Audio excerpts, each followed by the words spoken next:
Thank you, Senate President. Next to make his interjections would be Senator Bam Aquino, thereafter Senator Marcos. You may proceed, sir, when you're ready. You have 2 minutes. Maraming salamat. My question is for Attorney Poa. Attorney Poa, what is the official position of the respondent with regard to Piatos, Andy Lim, and all of these names that are brought up? Are they real people or are they aliases? Sir, I would like to answer your question, Your Honor, but that is part of the yes, legal strategy, which you will see when we present our evidence in chief. That's Again, fine. may the That's chair, fine. may the I understand the chair question. remind Senator Judge Bam, as far as practical, let's let the witness present their evidences and not allow the counsels to make conclusions of either fact or law, nor divulge their respective legal theories. These are not legal theories. In your previous answers, there was no referral to these individuals as either aliases or real people. In Correct, your previous Your Honor. answers. Correct, because that was precisely our legal theory then, that there was nothing to answer at that point, Your Honors. Alright. But we will definitely show you our theory once we are given the opportunity to present our evidence in chief, Your Honor. Alright, maraming salamat, Attorney Poa.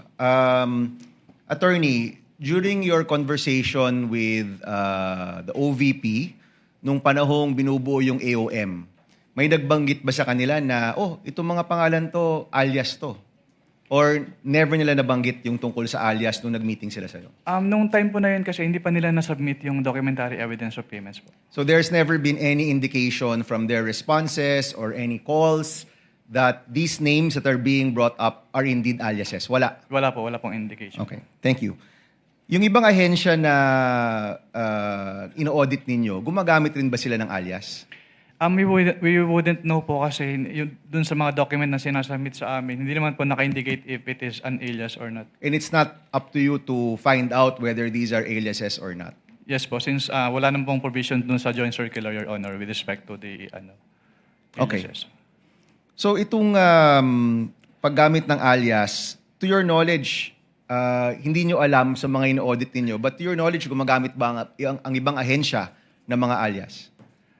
I wouldn't know po since, katulad nga po, hindi naman po, bukod dun sa sinasubmit nilang documents, wala pong naka-indicate na yung name ay alias po. And the position of COA is, hindi ito bawal, pero hindi rin to pwede. Yes po, kasi silent po yung joint circular, Your Honor, as to that. Okay, but your appreciation is, totoong tao ito. Kasi may pirma. Tama ba? Lahat ba ng AR may pirma?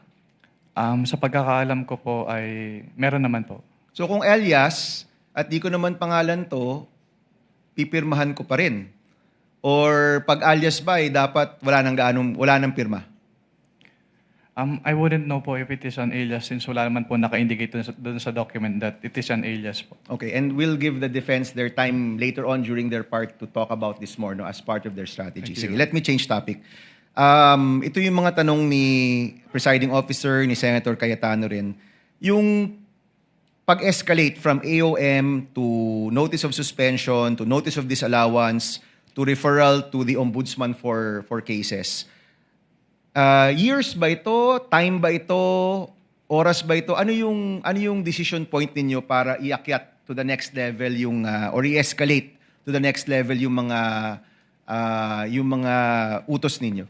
May clarify po kung ano po yung next level po. So from AOM to NS and NS to ND and ND to referral to OMB. Kapag AOM po, meron po silang 15 days to reply to the AOM. Tapos kapag hindi pa rin sila compliant with the findings po, that's the time that we issue a notice of suspension.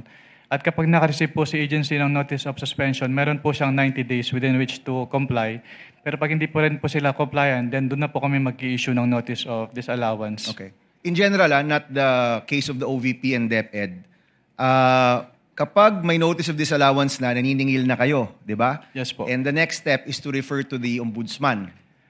May remedy pa rin po naman si Okay. agency. Paki-explain nga, ano which ba is yung to remedy? settle, bayaran yung amount or to appeal Within?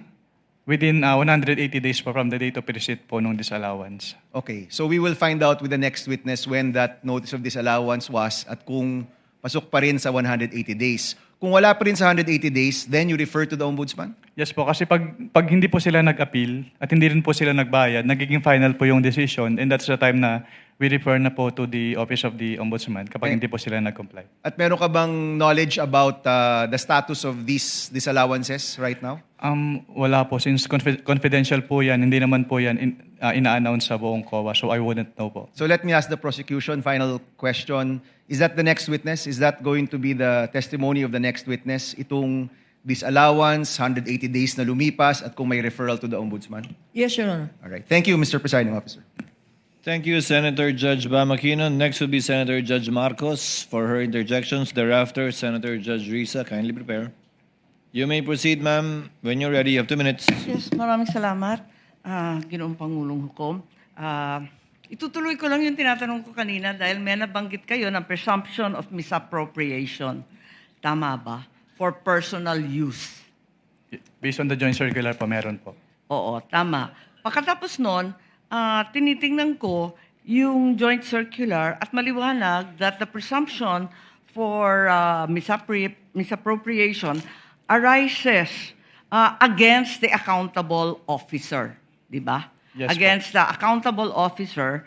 Sino ang accountable officer? Maliwanag naman yung joint circular. Sa 3.1, sabi, yung officer whose duties permit or require possession of government funds. Hindi ba? Based on the joint circular po, may ganyang provision. Oo. So yung SDO talaga, yung Special Disbursing Officer has the possession, the custody. Tama yun, di ba? Yes po. O kung ganon, if the presumption na personal use, ayon sa 8.3 ng Joint Circular, failure of the accountable officer to liquidate any public funds is tantamount na nga to that presumption. Hindi Yes, po po. ba? Yes, So, ang tanong dito, sino ang accountable officer dito sa sitwasyon na to? Kasi ang liwaliwanag na hindi naman si Vice President ang payee. Hindi naman sinasabi na nasa kanya yung pera. Ang liwanag sa inyong joint circular that the Special Disbursing Officer is the one who was designated by the head of agency to have custody, di ba? And in the case of the OVP, si Acosta yon. In the case of DepEd, hindi ba si Fajarda yon? That is not entirely correct po, Your Honor. Because under the joint circular, it shall be the responsibility of the head of the agency first to approve yung cash advance. Pangalawa, to Oo oversee yung agency-wide utilization. Pangatlo, to ensure compliance with the joint Unresponsive circular. po. And also po, inattest din po ni OBP yung... Unresponsive po. Ang tinatanong ko lang, hindi ba yung designated, yung SDO, si Fajarda lang at si Acosta, hindi si VP, hindi siya yung payee eh.